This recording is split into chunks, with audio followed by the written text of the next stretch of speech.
Hiện tại là mình đang chơi nuôi cá rừng. Con cá rừng.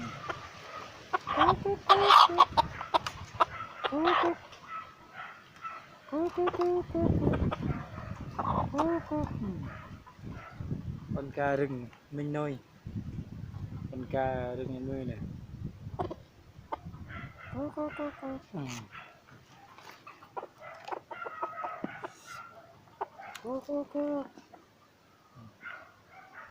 Cá rừng.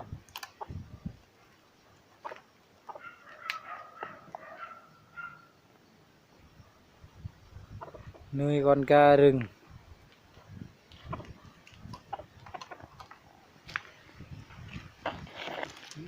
Bắt được cá rừng ở Yagrao. Yagrao trong Yako.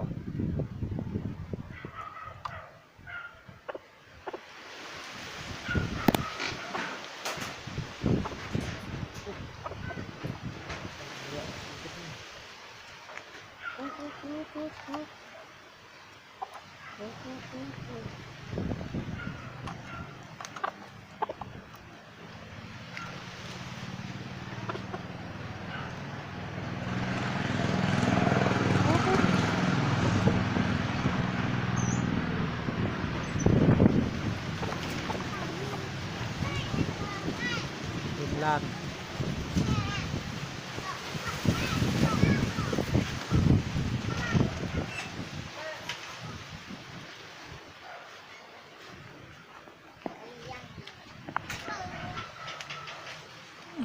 Đây là xe của mình mua năm 2016. Giá của nó là 26,5 triệu.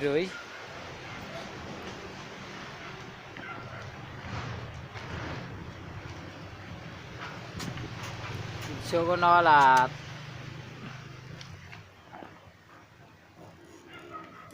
tầm 1 Gia Lai.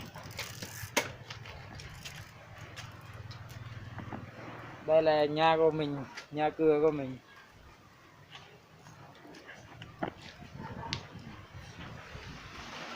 Nhà mình bỏ củi không.